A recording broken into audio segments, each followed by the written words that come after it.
Awesome. I think we're all good to go. All right. Hey, everyone. It's Liam of Hydrogen Keely again. We're here with another episode of the podcast. This time, I'm super excited to be talking with Dom, or otherwise known as Wisdom. Dom was tagged in by Rods from Landlords Gaming, and I'm super excited. The experience that Dom's got working with a group called Overactive Media. I'll get you to go through and tell everyone what Overactive Media is, how they kind of work a little bit later. As a team ops manager for the Toronto Ultra and Toronto Defiant teams. Very recently made the decision to kind of step back from that role as well. So we'll get into that in a little bit more detail later as well. But also has previous experience with Activision, Demonware, Eastside Games, streaming regularly to Twitch as a techno trance house DJ as well. So another one of those super successful people that just has got a really great attitude to work towards everything. So I'm really excited to get into it. But before we start a little bit more, was there anything I missed there? And who's Dom? Give us a bit of a self review. I think the only other thing we didn't chat about is I originally got started in esports in 2013 as a Call of Duty caster. So, originally a coach for a few months and then later moving into a caster role. So I'm one of 5 female Call of Duty casters in the community's history. So there's a lot of work to be done in terms of diversity, inclusion, and equality in the community. But I think that's really what got me excited about the industry and made me want to learn more about the business side and eventually come back to the team side of things. Yeah. So that was all the way back in 2013 and it was with Call of Duty, you said? Yes. Yeah. So that was during the Black Ops 2 season. Yeah. Wow. That's incredible. Well, I want to get to there as well and kind of walk through a little bit, but if we go right back to the start for you, have you been a gamer since you were a kid, or is that did it kind of come on a little bit later after school, or? No, I always grew up around video games. So growing up, we had a Super Nintendo in the basement. I remember playing Super Mario World, Street Fighter 2 Turbo. Those were my go-tos. Yeah. Did play a bit of Mortal Kombat at some point, but my parents didn't want me to play too much because I was quite young. Yeah. And for my 6th birthday, I remember my parents got me one of the original Game Boys in red. And you had to put in the AA batteries, and they got me this big clear plastic case. And it only held maybe, I think, 3 or 4 game cartridges and then an extra set of batteries. Yeah. But that for me was because we used to go on a lot of road trips as a kid, and I was also a competitive dancer. So when I was going to competitions, I would play my Game Boy in the car. Yeah. And just just having that portability. And then that was also the golden age of Pokemon, because Pokemon had just come out. So I think it was just one of those things of really good timing. Yeah. And so, I remember playing through the original Pokemon Blue on there, later got into Game Boy Color, but yeah, really a Nintendo kid growing up. And then later moved on to PlayStation. Yeah. I didn't really get into competitive games though, or more serious games until high school. I think was the first time I played Call of Duty. Yeah. And it was COD 4, so Modern Warfare, and the original Modern Warfare, not the 2019 Modern Warfare. And I remember playing it because my uncle was playing through the first mission is the submarine, or the boat, and he actually got seasick. So he had to go out of the room. And so I was like, oh, I'll give it a try. And I just started playing through it, and I was like, oh, this is fun. I never played online multiplayer for it though. I just played the campaign, and then I was like, oh, this is pretty fun. I enjoyed it. I'd played Halo with my friends as well in high school, but super casual, LAN in the basement, ordering pizza, that kind of thing. And it really wasn't until university that I got into actually playing online multiplayer and starting to make friends through games. So as I was in university, I was a residence advisor, but I was also one of those people that was screaming a bit at her screen in her dorm room. Yeah. Well, that's a really fantastic overview. And I think what's awesome about that is we've got a really similar gaming upbringing, because that's exactly how I got into gaming as well. I think my cousin actually gave me the first time it was a Nintendo 64. So I had the Super Mario World. We jumped into the picture frames and everything. And then Yoshi's Island and, Pokemon. I'm still a huge Pokemon fan as well. And then I don't know why, but I went to PlayStation was the next thing growing up. But instead of getting into the first person shooter games, I went down the Kingdom Hearts and Final Fantasy and, those kind of routes. And before getting to high school, I didn't play pretty much any computer games in high school, but my first year out, a bunch of friends said, you've got to play Halo. And so that's how I got started. And that wasn't until I was like 17, 18, when I actually started playing like competitive FPS games. But that's fantastic. You said something that I've got to ask about, the competitive dancing. What type of dancing were you doing when you were doing that? I was one of those kids that did everything. So I took annual ballet exams that usually led to like a professional track. I did musical theater, tap, hip hop, contemporary, basically everything. And so I usually had classes 5 days a week. You would go to master classes, you'd have competitions, community performances. So for me, music and just the creative arts have always been part of my life from an early age. Yeah, that's so fantastic. And so, okay, you said it was uni that was when you started playing more like the online multiplayer side of things? Mm-hmm. Yeah. And so when was that, like timeline wise? So I started getting into multiplayer when I was in university. So I started university in 2009. Yeah. And yeah, first year I was playing Halo. I didn't really play COD. And then I think it was second year. Yeah, it was second year that that Black Ops 1 came out. Yeah, it was Black Ops 1. Yeah. And then I later played MW3. And then Black Ops 2 came out in my fourth year, which is when I got into esports. Yeah, awesome. Again, like that timeline's just, we must be like the same kind of, roughly the same kind of age. I'm 28. So yeah. 29. Yeah. So, cause that's like, sounds exactly right. Like 2009 is when I finished school. So 2010 is when I played Halo 3 for the first time, and then into Halo Reach. And then I don't know, I had I went to an all boys school, and so we were all just like super competitive about Halo was better than COD. So like if you played Halo, you didn't play COD, that type of thing. But that's really cool. So, and then, so you started doing that 2009 going into uni. You mentioned before that in about 2013 is when you started doing the casting and that type of thing. How, bridge the gap for me. Did you go to competitions like as a competitive player first? Or did you kind of have people that asked you to be their coach? Or, what was the trajectory from the, girl yelling at a computer screen in uni to that casting side of things? Yeah. So at the late 2012, a friend of mine introduced me to Twitch, and he said, hey, there are people who stream their gameplay. I was looking at ways to get better at COD because I hadn't really been around the community before, so I was still pretty average at best. And he said, you should check out Twitch. So I went on Twitch, found someone named Rambo Ray, who is now the coach for the Dallas Empire. And he, in his bio, said that he was a competitive player. And I was like, what do you mean competitive player, right? Of course, when you meet someone new on social or on Twitch, you go and read their bio first.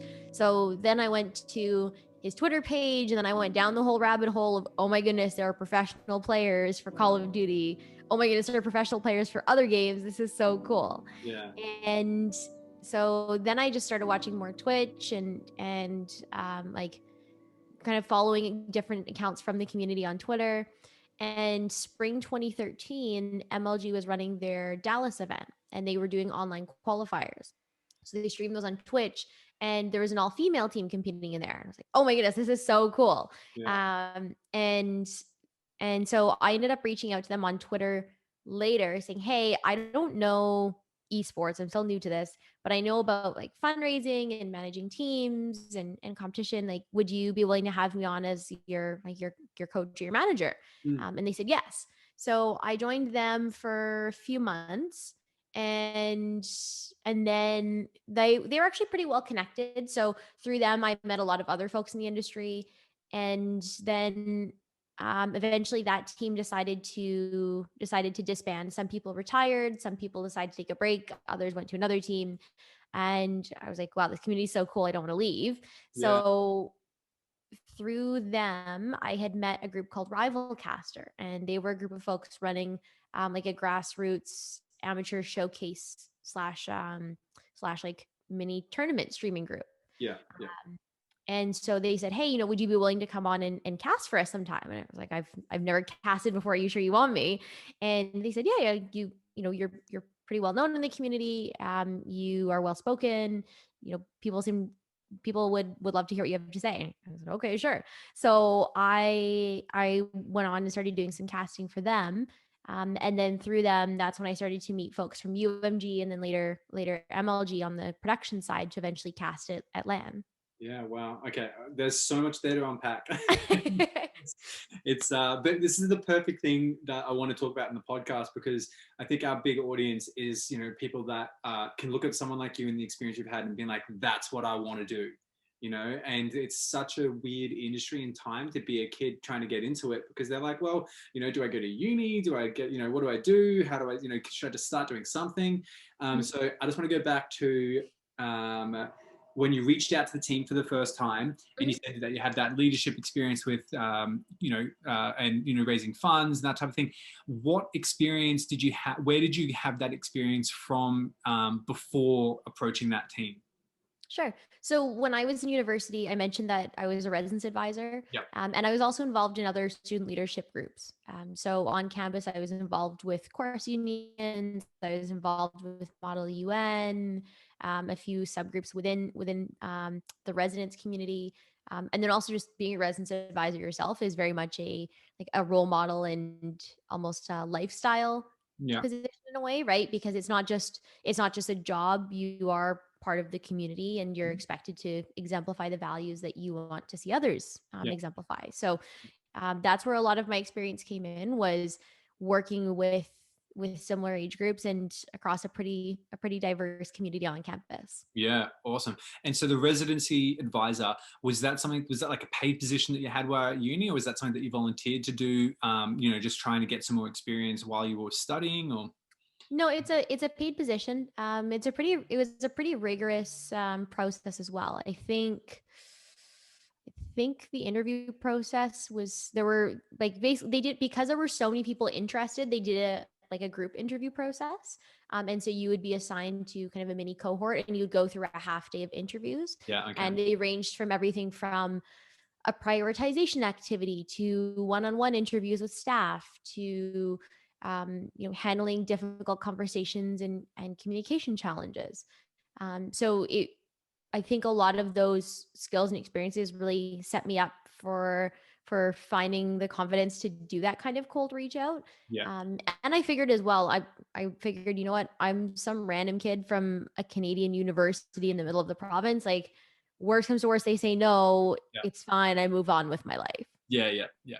So two really good lessons out of that is just get involved in everything that you can, because it's that experience can come in handy, like, and you don't know exactly where it's going to be. And then also don't be afraid to put yourself out there, because the worst that can happen is that they say no, but the best thing that could happen is that they say yes, and you end up with a really great opportunity that can bring you into the community a little bit more. So that's really cool. You get into the team, as the manager, that type of thing. What work are you doing coaching and managing the team? So I didn't do as much coaching work because I wasn't as experienced on the esports side. Back then, you could have coaches in game with you. Yeah. So those were the days of when you would see a coach physically standing behind the team on LAN. So it's really just like a fifth pair of eyes, if anything. Yeah. And then a lot of what I was doing was around scheduling, helping out with some of the partnerships work, really just trying to get scrims booked for them. So being pretty well connected in the community and building those good relationships. Yeah. It can be hard to schedule scrims for groups who don't maintain those positive relationships. Yeah. And then just general thoughts around like how do we manage a diverse group of personalities and experiences and people, Yeah. particularly at that young age when we're all still figuring out who we are and what we want to do, and we don't always know how to manage those difficult situations ourselves, particularly for the players because they've been around so long. So it sometimes is nice to have an outsider kind of come in and help diffuse things a bit. Yeah, definitely. Okay, so then you get to the point where that team starts to kind of go its separate ways. People are retiring, all that type of stuff. You're like, hang on, I love the scene. I want to still be involved. And you've already done a bit more networking, and so you've actually met, you've made some acquaintances that you can start kind of being like, hey, how else can I be involved? If you were giving advice to younger guys and girls that wanted to kind of take that next step, who should they be looking at networking wise, and how do they kind of approach it that's going to be best and not annoying?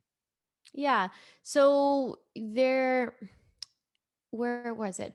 I can't remember exactly where it's from, but there's a story that I've heard about about networking, and it basically encourages people that you shouldn't necessarily look up for who you should be networking with, but it's the idea of like if you're in a new cohort, they tell you to look around the room because these are the future leaders.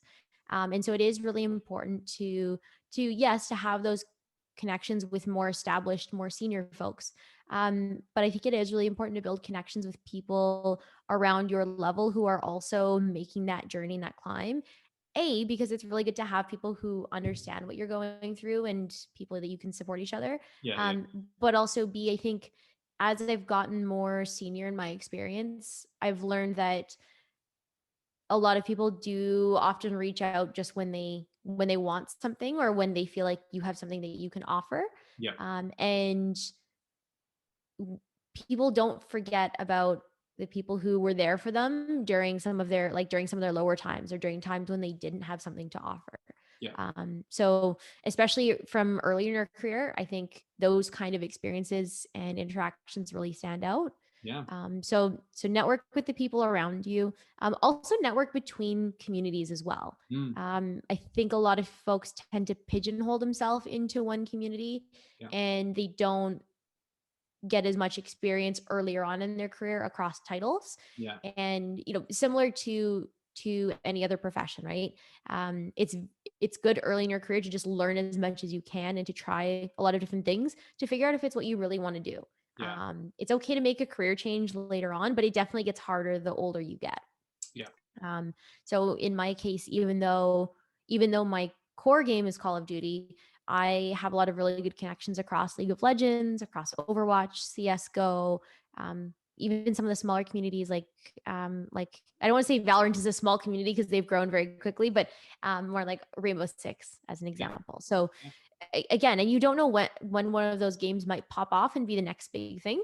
yeah, So definitely make those connections across titles earlier on and across even regions too. yeah, In my case, I currently live in Toronto. I'm originally from Vancouver.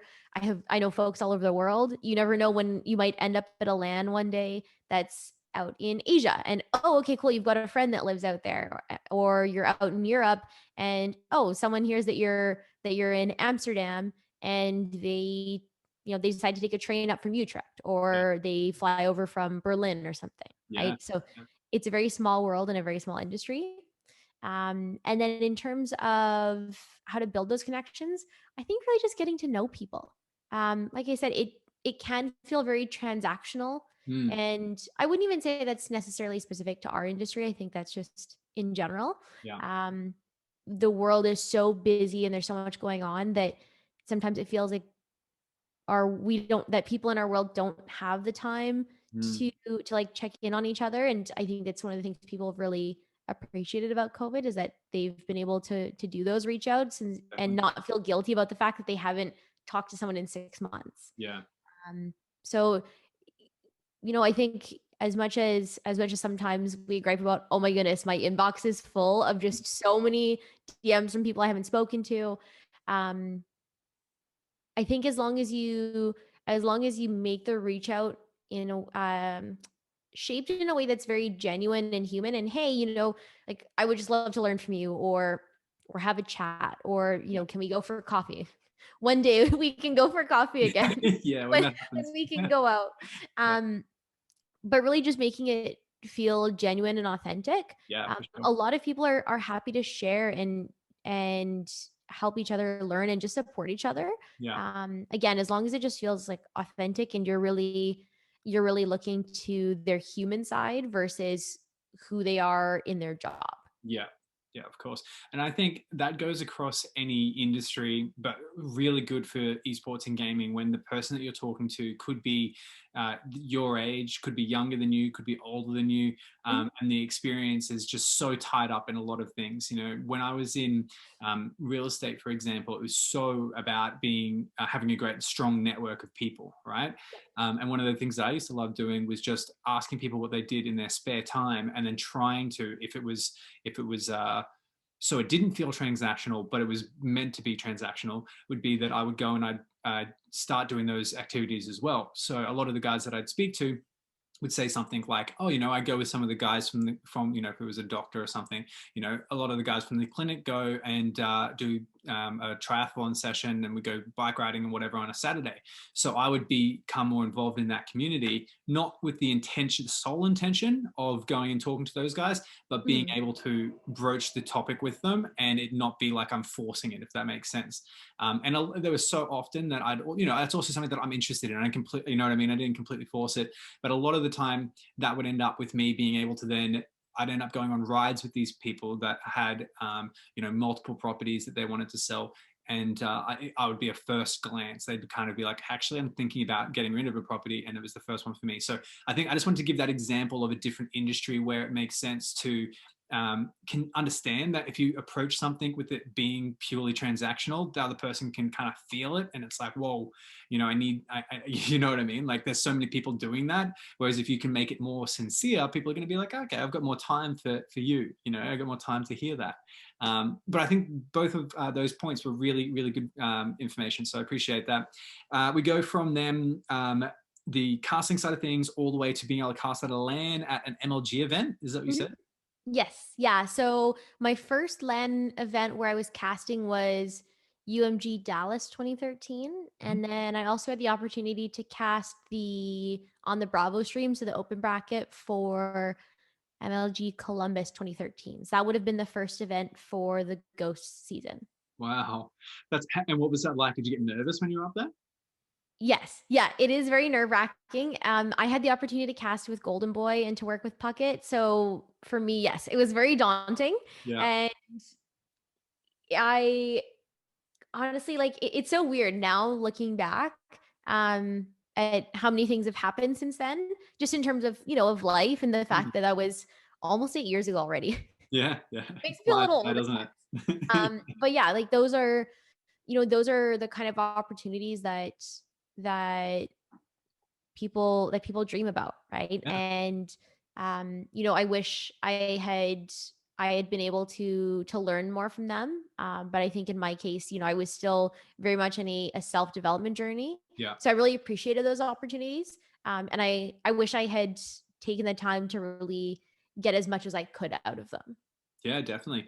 And so, okay, if you look back at the situation now, what would you have done anything differently, or you kind of think that the decisions and what the opportunities that you had and what you did was the best way to do it? Would you change anything? Um, I think I would have just tried to spend more time with them, like outside of the actual event. Yeah. Um, Okay. so Sure. so just like I said, even just taking someone for a coffee or like getting some games time in whenever everyone got back. Yeah. Um, I like they're both wonderful people, and I continue to stay in touch with them. Yeah. But I think, just like we talked about before, I think I could have done more to try and facilitate that relationship after the event as well. Yeah, awesome. Puckett's got to be one of my favorite commentators, like of all time. I think he was the first. I think I saw him on ESPN on TV, like on actual TV, Hmm. before I heard anything about esports online. That's how out of touch I was. But he was doing the ESPN Halo Top 10. I don't know if you remember that series. Yeah. And he was just doing like these clips were uh, incredible back then, and now you think about it and like nothing gets featured unless it's like a killing it, with multiple exterminations in it or anything. But awesome. So okay, we go MLG. You've got that opportunity to be with Wonder Boy and Puckett. Where do we go from there? How do we kind of connect that to being a part of Demonware, Activision? I think you're working in HR with those guys. Mhm. Yeah. So after that event, I did one more. I was doing more online work, and then I did one more LAN event. So that was UMG Niagara 2014. Yeah.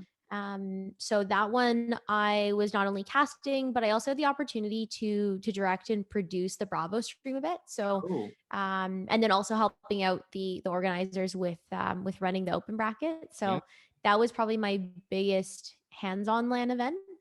And then after that, shortly after, that's when I decided to take a step back for my mental wellness. Mm. Like you said, when you're a young 22-year-old woman trying to figure out who you are in a very male dominated community at the time.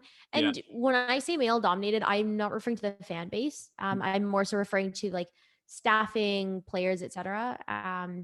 The representation is very much male and wasn't reflective even back then of the fan base. Like even back then, the fan base was pretty diverse and continues to be very diverse. Yeah. And also I just wanted to figure out what I really wanted to do with my career. Like I knew that esports was something that really interested me, but I wasn't sure what my place was.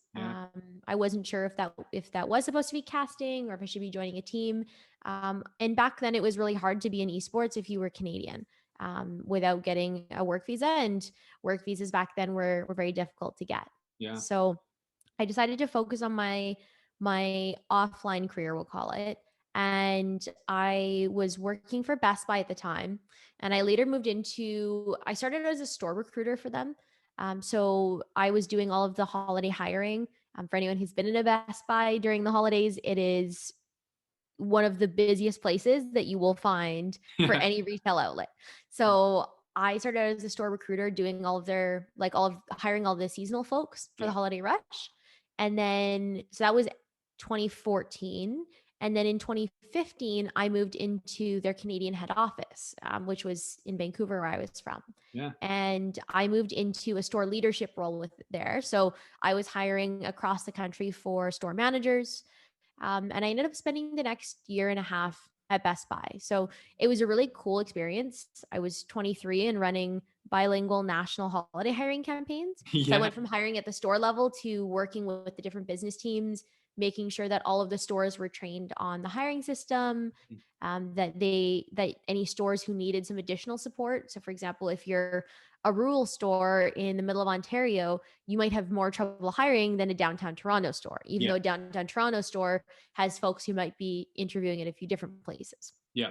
So I spent a year and a half at head office. I was doing some corporate recruiting there as well. So hiring for category merchants and supply chain analysts, basically all the people who pick which products the company would sell and how many of them would go where. So pretty important for retail. Yeah. And then I ended up, that's when I went to Activision. So Activision has a studio in Vancouver called Demonware. Demonware actually is originally founded in Dublin and then later opened a Vancouver office and then a small office in Shanghai as well. So 3 different time zones, 3 very different regions. And they were hiring for a maternity leave contract. So in Canada, unlike the US, our maternity leaves are much longer. They're federally supported through our unemployment program, or not our unemployment program, but basically you can tap into those funds if you would like to take a longer maternity leave. And you have other job security and protections as well. So Demonware's Vancouver office was hiring for an HR recruitment person. And because I had only been on the recruitment side up until that point, I wanted to learn more about the HR side of things and really understand employee experience from the time they walk into the door to the time they walk out. Because that was a pretty significant chunk that I thought would be helpful for me as a recruiter when I later brought in folks saying, this is what your life would look like at the company after, once you and I are done with this part of the experience and I hand you off to my colleague. So I ended up going to Activision Demonware, and I was there for a year and a half. So my role was supporting all of the day-to-day HR ops for the Vancouver office. So I think the Vancouver office was about 120 people. So there was the actual Demonware group, and Demonware is a middleware and online technology studio. So they handle things like matchmaking and network connections and stability. And they work with all of the big development studios. So they work with Infinity Ward and Treyarch, and at the time Sledgehammer, and they also supported non-Call of Duty games as well. So they did a bit of work on things like the Spyro remaster and Crash Team Racing. Like all of those beloved childhood games that were remade. Demonware actually had a hand in making those happen. So I was there for a year and a half, and I was actually credited in Call of Duty World War II because that released while I was there. So for me, being someone who started in COD during the boots on the ground era, Yeah. and then having my name credited in the return to boots on the ground was a very unique experience. And I think for me, it was something I could go back. I could almost like bring like a trophy back to my parents and Yeah. go, Yeah. look, mom and dad, video games, video games do get me paid. Yeah, yeah, exactly. So just for people that don't understand, what do you mean by you got credited? Oh, credited. So usually if you're playing some sort of single player campaign game, once you finish the last level, it's almost like the movies where there's like the end credits that scroll up, Yeah, and it's a way of giving credit or showing thanks to everyone who was involved with the project. yeah, So in the games world, you'll usually they're listed by studio and by function. And so you would go through all the main development studios, and then there was a demonware section, and then my name comes up in there. oh, how awesome is that? It was very special to be Yeah, able to share that for sure. yeah, I can imagine. That's such a huge achievement to have already had under your belt, you know? Mhm. So that's fantastic. Okay, so I want to know what was it like working for the business like Activision? Like you said, they had so many hands, and Demonware had so many hands with lots of different studios and lots of games kind of coming up. What was it like being a part of the team? So the studio I was at was very unique because it was an online technology studio. It's not like a typical game dev studio. So if Yeah, you go somewhere like Treyarch, for example, you'll have all sorts of functions from engineers to level designers to artists. And Demonware was almost exclusively engineers and project managers. yeah, okay, So these were folks who came over from Amazon, Microsoft, Facebook, other game development studios, and they were engineers who wanted to work on large scale, like beyond large scale projects. yeah, That there were only a handful of companies in the world that could offer that level of project. yeah, Like that's the kind of project where if you work on that scale, you can work pretty much anywhere after that. yeah, And the reality is Call of Duty is one of the most popular games in the world still. It sells every year. The yeah, numbers continue to grow, and it's engineers are often engineers because they want to solve technical challenges, and they want to flex their creative muscles in a non-artistic creative way. yeah, So it was very neat working with folks who all had impact in some way on some very formative years of my career, and just being able to spend time with them. And it helped me remember that the people who work on these games are humans too. And I think sometimes we forget that in games, and especially in esports.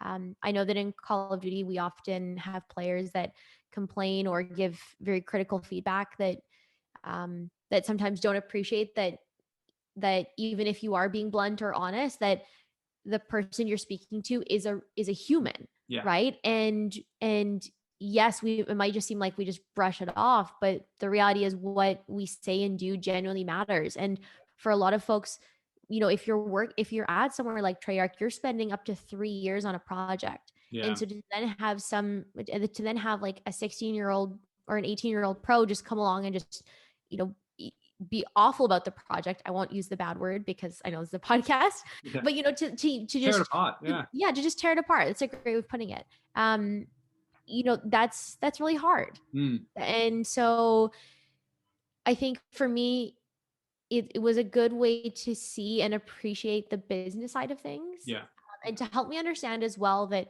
there was a whole new aspect of the gaming industry and potentially esports that I could work in as well, and that I didn't just have to be limited to working in teams or with a partner, yeah, or on the league side of things, yeah, and that I could still have an impact. So I think that was a very unique experience, and really working at Activision was a bucket list job in a yeah, lot of ways. yeah. That would have been again another one of those just awesome experiences, and to wrap it in and get that much experience in it was about a year and a half. You said that you were there.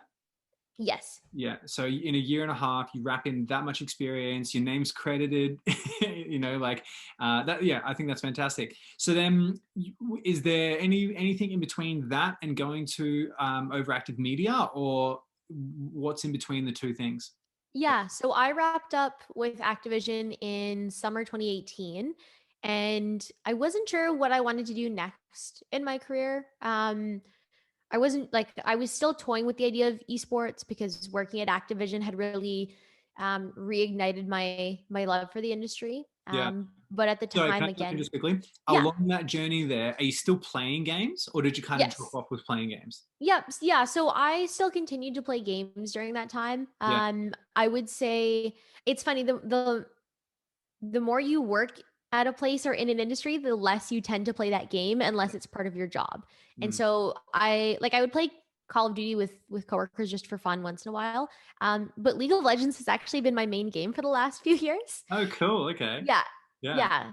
And I think it's just the fact that it's nice to give your brain a disconnect, Yeah. and to not feel like you're just at work, right? If you work for a studio and then you go home and play Call of Duty, you're not playing it to enjoy it. You're Yeah. playing it and then thinking about, ooh, am I going to encounter this bug again? Do I need to report this to someone, Yeah. etc.? Yeah, I can see how that would be work. That turns Mm. into work. I think there's a good space for some people that'd be super dedicated and love doing that every day. But yeah, that's when it becomes you've either got to have that super passion for it or understand that what you're trying to do there needs to be that separation, like you said. But so tell me more about the LOL side of things.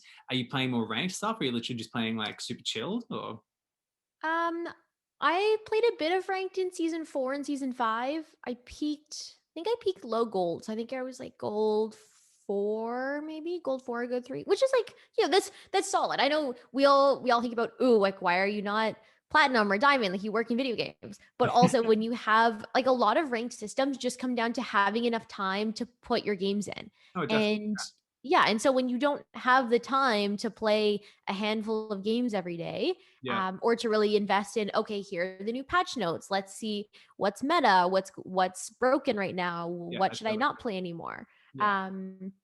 I stopped playing at the end of season 5 because I still maintain that League of Legends ranked is probably one of the most toxic rank systems. Really. Yeah. Yeah, and it's like, League of Legends as a game is so much fun. I love League of Legends. There's so much depth. It's an 11-year-old game and it's still developing and evolving with Mm. every patch.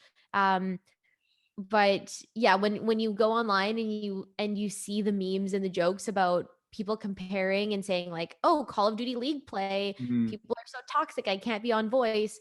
And maybe it's just my biased experience, but from most people I've talked to, we generally agree that League of Legends ranked is still one of Even the more challenging ones out there. That's crazy. Do you think that, and this is just something that I'm really curious about. I spoke to Haley or Veronica, who's one of the competitive female players in Halo 5 at the moment, and she's a Mhm. streamer and everything. And we had a good chat about the differences in being a guy gamer and a girl gamer, right? Do you think do you experience more toxicity when you're playing ranked games when you're on the mic? Do you think? Um, I did when I was playing COD. Yeah. Yeah, so when I used to play League, play in COD, I definitely had that. It's one of the reasons I generally didn't play without friends as well. So for me, I always thought it was really important to just create the experience that I wanted.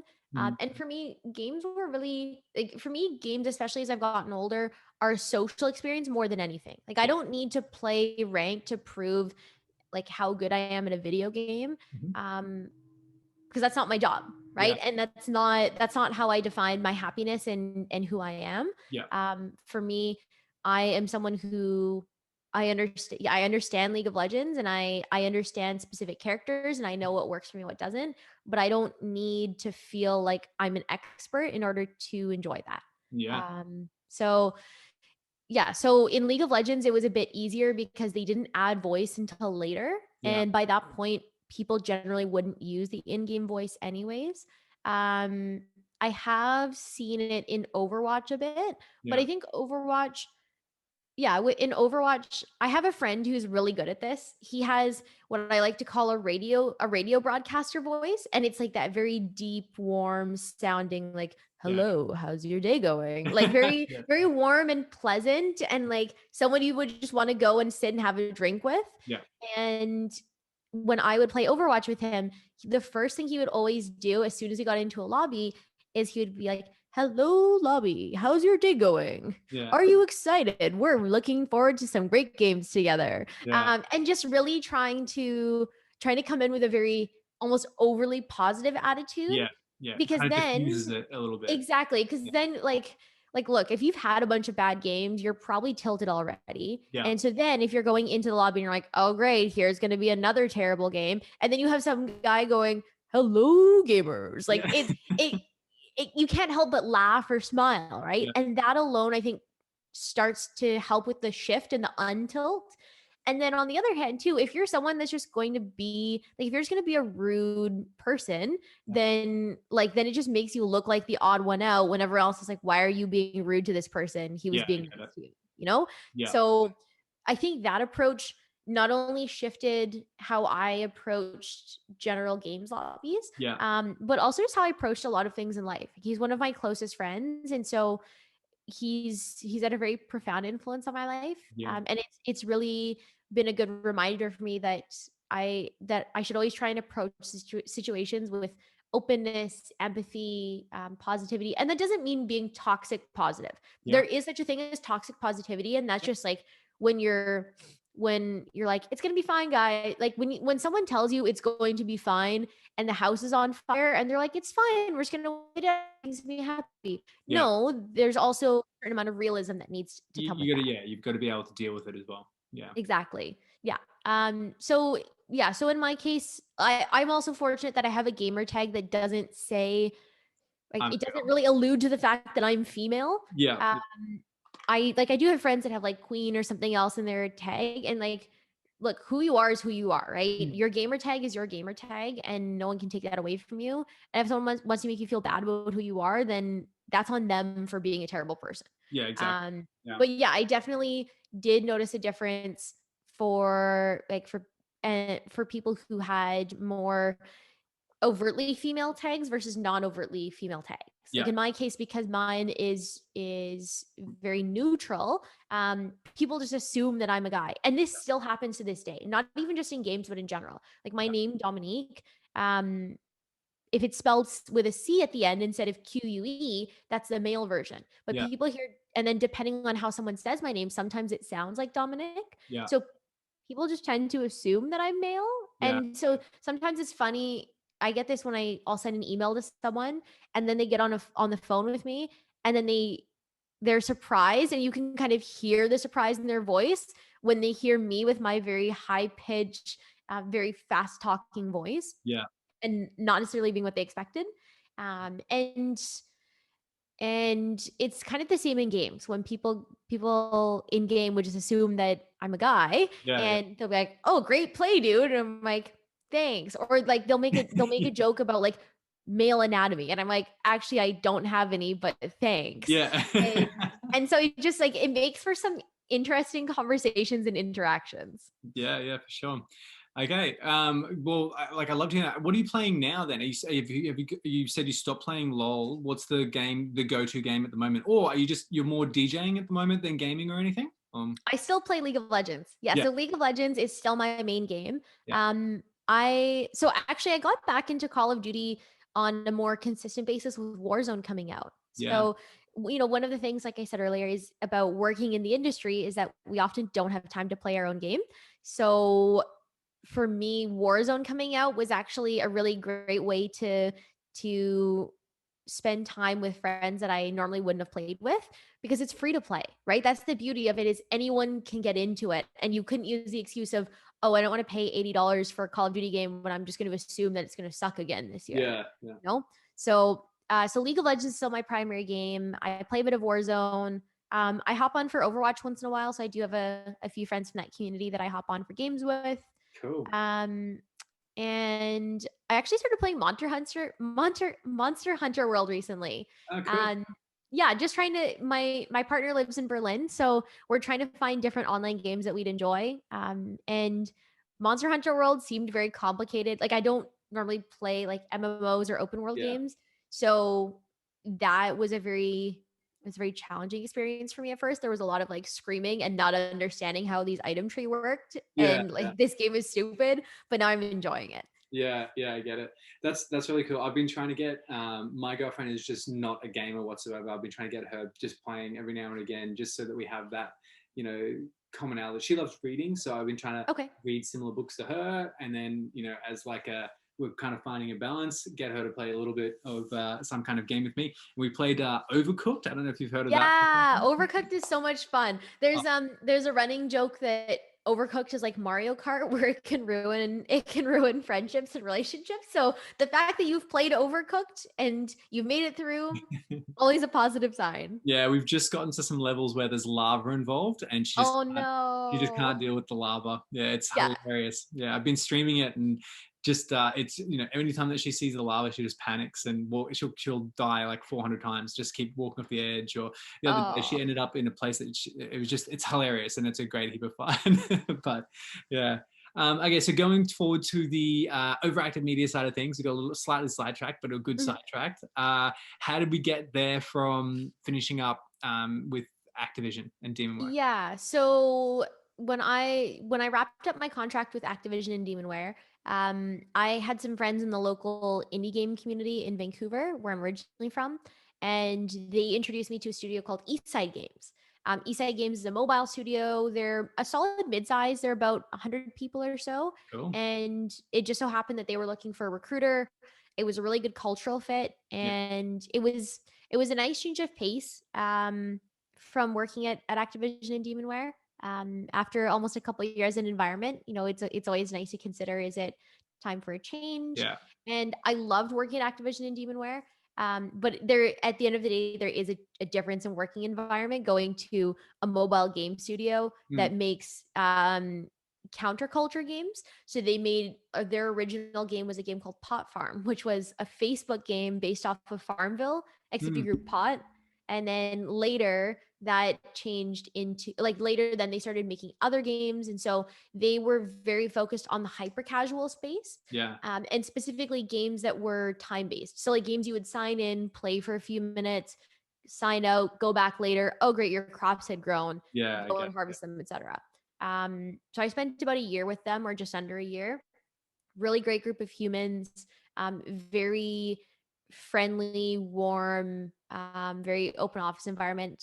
Yeah. And I think, yeah, and for me, I was the owner of the recruitment program because I was the sole full-time recruiter. Mm, So I was not only doing all of the co-op hiring, but I was also doing the full-time hiring. And I yeah. got to hire across like art, designers, engineers, IT, Yeah. office services, like a bit of everything. Yeah. And then for the last 3 months that I was with them, so this takes us to summer 2019, Yeah. um, they were starting to go through a sale, and they were selling their remote studio.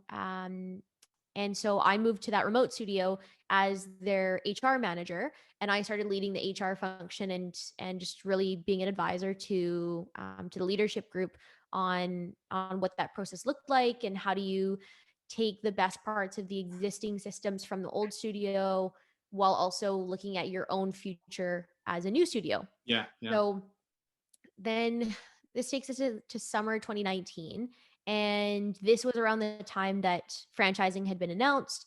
Overactive Media, who held the Overwatch League spot for the Toronto market, announced that they had been given the rights for a Call of Duty League Mm, franchise in the market. And so they had recently acquired the Splice brand, Splice being based out of Rochester, New York. yeah. I had met Jonathan Strenzewelk, who's the brother of Marty Strenzewelk, the Splice founder. Yeah. I had met him at CWL Fort Worth earlier in the year, so spring 2019. Yeah. And I'd still been going to CWL events once in a while to catch up with friends, like because that's where my social group was still, Yeah. and then just to keep my network open, Yeah. and also just going to LAN is a So fun much fun. time. Yeah. Yeah, exactly. So I had met Jonathan at that event earlier in the year, and we became friends, stayed in touch.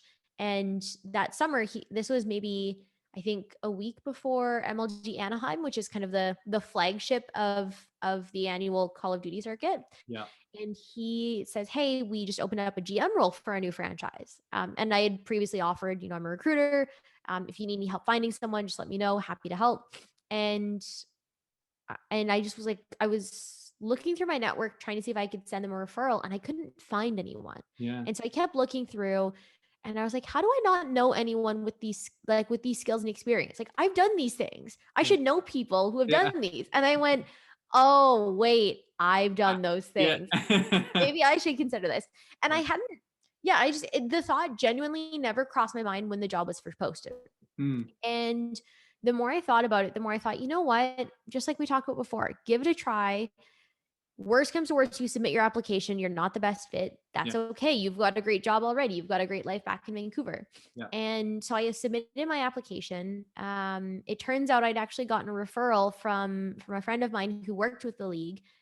She had been one of my mentors early in my career when I was a caster. Yeah. And it turns out that she had referred me to Marty before, and like I didn't even know about it. Yeah. And he said, oh yeah, I'm already meeting with her next week. So it was just this funny timing of everything working out. Yeah. And I think I had 5 interviews in about 3 weeks, including a Wow. final interview on site in Rochester. And Yeah. then 2 weeks later, I was starting the job. Wow. So it was a very quick turnaround time, but it's just one of those things where when you find the right opportunity and it's like there's a good alignment on both sides, things really do just click and things move along very fast. Yeah. And I think in my case, it actually really helped because I started the job in late July, and then COD champs were mid-August, Mhm. and then free agency started within a week. Wow. So it Yeah. was a super quick turnaround. Yeah. And I can't imagine being at one of those franchises where they didn't have someone on board already for the role. Yeah. Yeah. um yeah, so really I'm very much an avid proponent of it's important to build those connections with people. Like Mm. if I had connected with Jonathan on the basis of, hey, I want to work for your company one day, it might feel a bit disingenuous. Yeah. But I met him at the Sunday night after party in Fort Worth because a friend of mine who was one of the CWL stage managers and was also a mentor for me early in my career, he saw me at the bar. And every time I see I'm at an event, we always make time to see each other. And Yeah. whether it's even for like 5 minutes because he's popping out from backstage, or it's like us grabbing a drink at the end of the event, it is really important to make that effort with people. Yeah. And so I saw him at the bar, gave him a big hug, and Jonathan was standing next to him. He said, oh, this is Jonathan, he's Marty's brother. And then you just when you meet other great humans, it clicks, Yeah. and Yeah. you just kind of like go chat for a few hours. Yeah. So it's always interesting to go back and reflect on that timeline and process, because it really did feel like a whirlwind.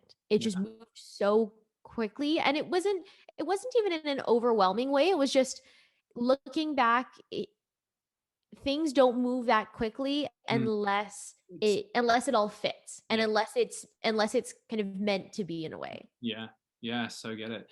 I love that. I love that whole story. I mean, I vibe so much with everything that we've talked about today because it's just a really great component of being able of you're the type of person that has just a fantastic attitude straight away, obviously a great work ethic, and you're genuine. And those 3 things come together so well in a professional environment. And I really hope that people watching this are kind of, if they're trying to pin down like what is it about her, I think those 3 things will kind of really help wrap it up because yeah, like you said, you just were putting your feelers out there. You weren't afraid to get yourself involved in new things. But the one thing that you probably are a bit modest on is that there's a lot of hard work that has to go in the background while you're there every day that makes people go, okay, that is the right person that I should give a referral to later on down the track or something like that as well. So probably good to mention that. I want to try, I've got so much I want to talk to you about, but we've just hit an hour and I don't want to keep you for Oh too my goodness. I don't want to keep you for too long, but for people that don't kind of understand how overactive media works, can you give me like a 2 minutes or less version of what they are? Because they've obviously got the Call of Duty team and the Overwatch Mhm. team underneath them. Like you said, they took over the Splice brand, which a lot of people would have understood as well. Mhm. How does it work? Like, what is it? Sure. So, Overactive Media is a sports and entertainment company.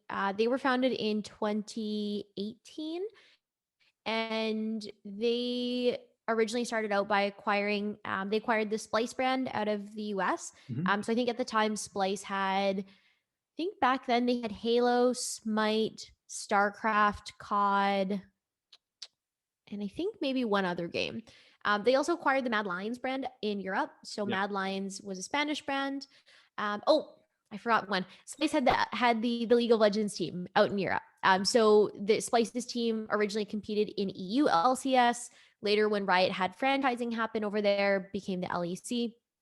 And so really their focus was on the franchising model, Yeah. and really bringing a lot of their traditional sports experience into esports. So downsizing the company in terms of the number of teams. Yeah. I know that a lot of esports organizations like to have talent across like many communities. Yeah.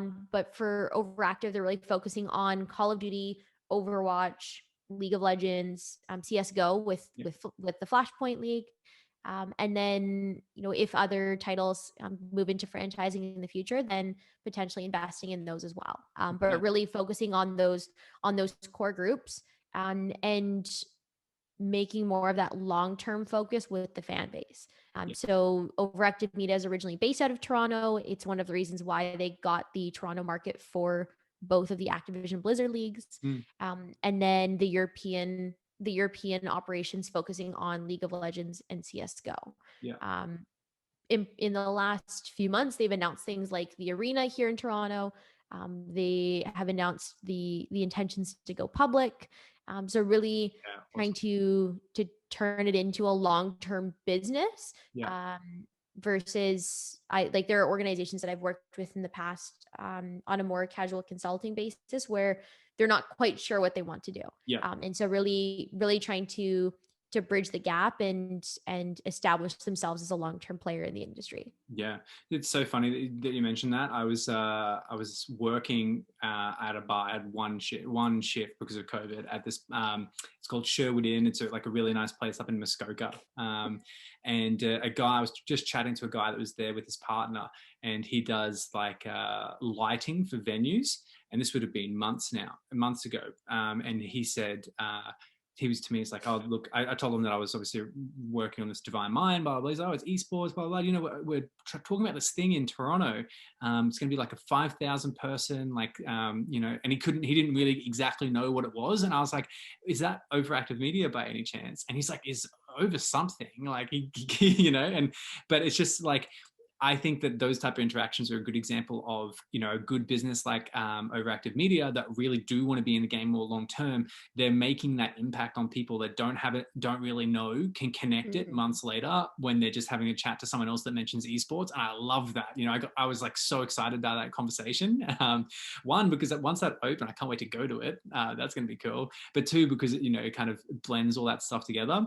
How long were you at Overactive Media for? I was with Overactive Media for over a year and a half. So I joined them in July 2019, and I just wrapped up with them last Friday. Yeah, awesome. And congratulations on that again. I know we've talked a little bit off podcast, but it's a really big decision to do something like that. So give me a quick overview of like your time at Overactive Media. Like, was it fantastic? Was there a lot of pressure compared to other jobs? Like who's, and this is a side question. Actually, answer those and then I'll come back and I'll ask you that question again. Okay, sure. Yeah. Working at Overactive was definitely another bucket list opportunity. As much as I stayed connected to esports, I genuinely didn't think I would come back to esports full time, especially Call of Duty specifically. It's historically been a very US centric ecosystem, and I really didn't see a place where I could bring my skills and my experience back to that community. So to be the original GM for not only for such a unique brand, but also we were the only CDL team in Canada. I know that the Vancouver Titans and the Canucks ownership group have the Seattle Surge as well, but the reality is they've targeted that to the US because that's where the demographic is.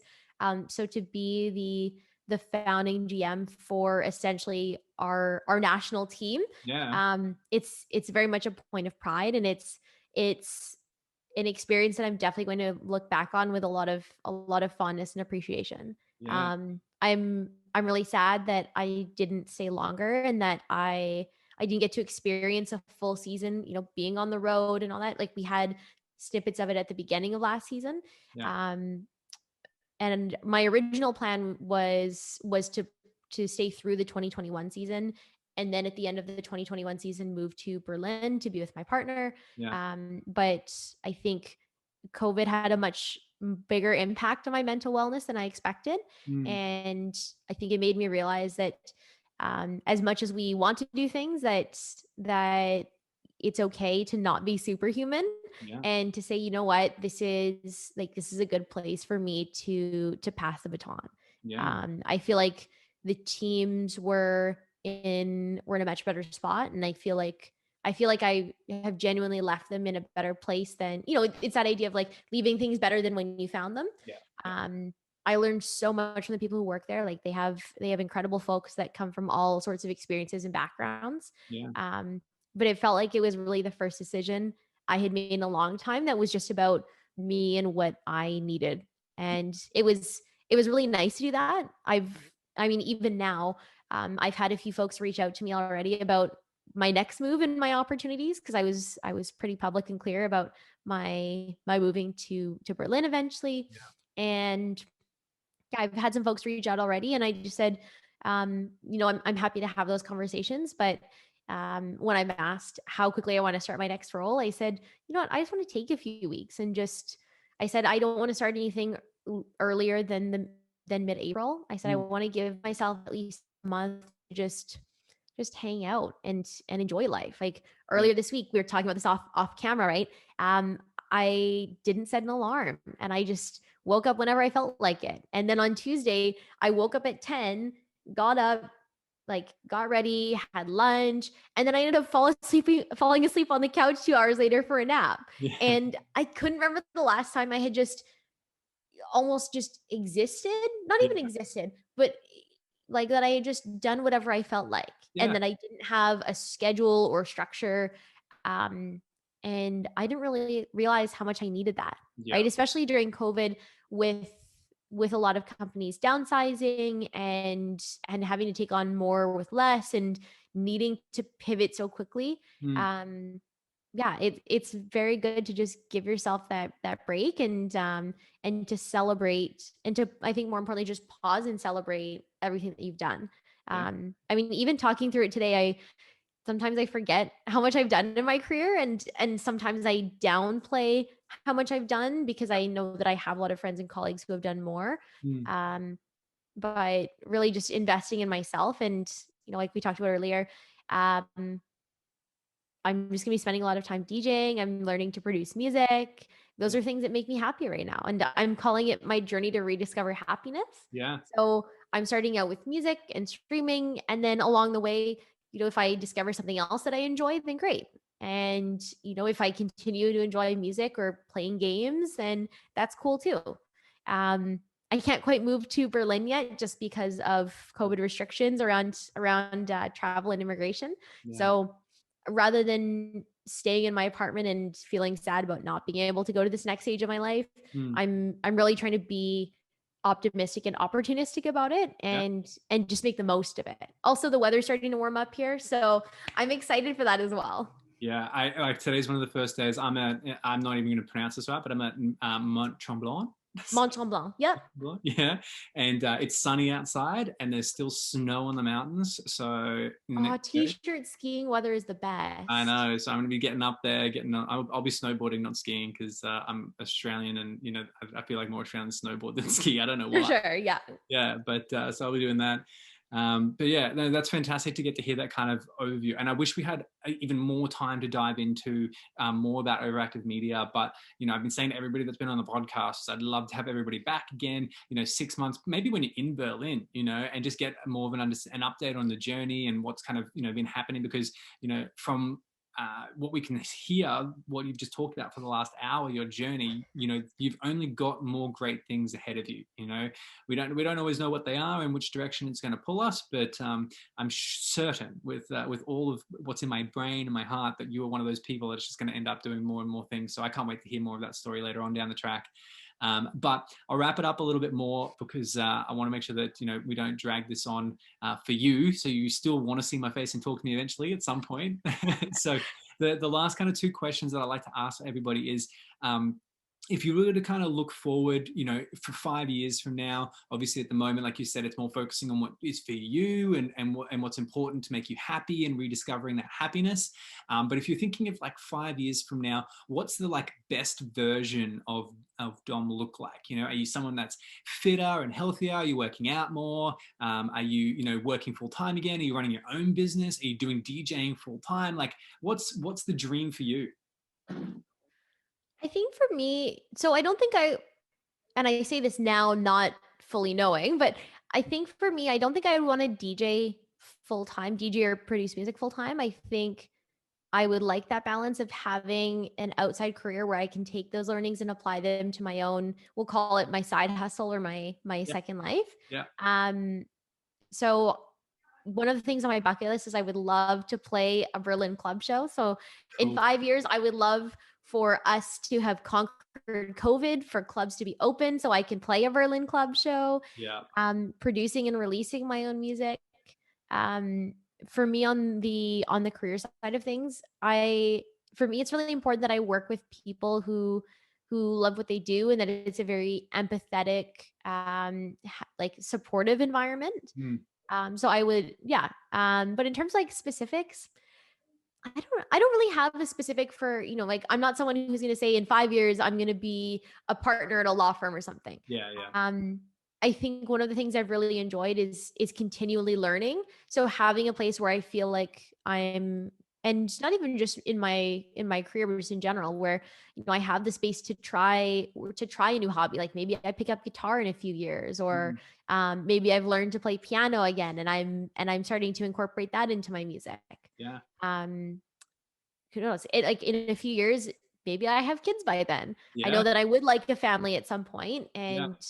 and certainly when you live in the same city as your partner, it's a lot easier. But it's It's it's kind of certainly hard. not something. Yeah, but it's certainly not something that we have planned right away. Like we just want to enjoy being together Mm. and enjoying that next part of our life before moving ahead. Yeah. Um, I don't know. I think there's just so much change going on right now. I don't have a specific, this is exactly what I do, but I know that it involves music continuing to be involved in esports. I Mm. think there is a really big crossover between esports, gaming, music, and even traditional sports entertainment. And that crossover is not going to go away. That Yeah. crossover, if anything, is going to only get bigger. Yeah. Um, I expect that I'll still be in Berlin or somewhere in Europe. Yeah. And then I'll be able to travel again. I'm so excited to travel again. Like that's Got it. that's probably one of the things I'll be doing in 5 years. Is I'm born and raised in Canada, and it is very hard to travel within Canada. It's Yeah. expensive to fly, and otherwise doing a road trip takes a long time. Yeah. So I am very much looking forward to just hopping on a train and going to Amsterdam for the weekend and like Absolutely. taking pictures of the canals, or like Mm. getting on €100 flight to Iceland Yeah. and like recording a vlog in Reykjavik. Yeah. Um I and love that. yeah, and really just trying to share what I've learned and experienced, Mm. and hopefully other people can learn from that. Yeah. That's something I've really enjoyed with my streaming community, and certainly it's something I want to be doing more, especially on social in the coming months. Yeah, excellent. I think that's a good wrap up of it all as well. Like, and I like I said before, I'm certain that whatever it is that you do, wherever you are in 5 years' time, is going to be one of those just awesome journeys, to follow. So, um, the last question before we wrap it up is, uh, you obviously tagged in this by Rods, so I appreciate him and I appreciate all the time that you've given us today as well. It was awesome to kind of get all of your background. Who would be someone that you can think of in the community? It doesn't have to be anywhere specific, that would add value to the next episode of the podcast that you could put me in touch with. Nina Starr.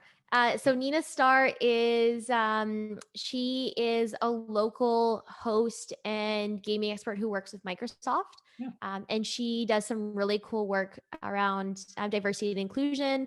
So she invited me to my first Women in Games panel for International Women's Day last year. Awesome. Just like a super nice human, born and raised in the Toronto area, and just like a really kind human who has been around the space, and I think has a very cool perspective on grassroots gaming and esports. Awesome. I've actually had the pleasure of already meeting Nina, Oh my goodness. not one-on-one, but from working with the GT Halo guys, and she put me Oh, in okay, sweet. she put me in contact with the Microsoft guys in Australia. So, but I think that's fantastic. I'm gonna drop in Nina's DMs and say, hey, guess what? We're gonna have to sit down and talk because I want to hear your story. So, but thank you so much again for the time that you spent with us today and going into so much detail, giving us such a good overview of everything.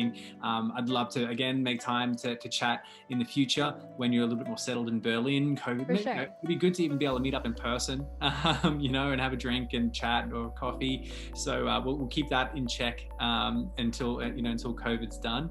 But thank you so much for your time. Really appreciate it. I'm going to leave all of your links in the description below. So everybody that's watching this, appreciate your time being here as well. If you want to find out more about Dom, what she's doing, where she's been, you want to check out some of her sick music and the streaming that she's doing on Twitch, that's all going to be in the description. So make sure you head over there and show her some support.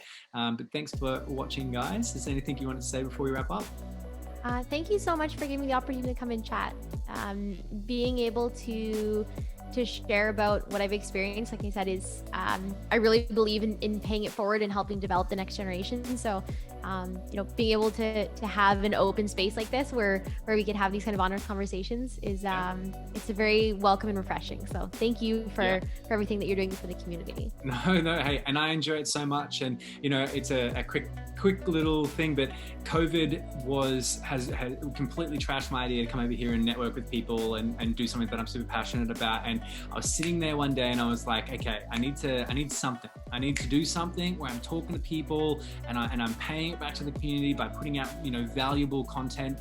And I just went, hang on a sec, I should just do a podcast, and I can literally then be doing two things at once. So I do appreciate your time, and I know I can think of 3 or 4 guys automatically within the DM community. They're going to go, hang on, I need to listen to this. I'm going to get so much out of it. So again, thank you so much for your time.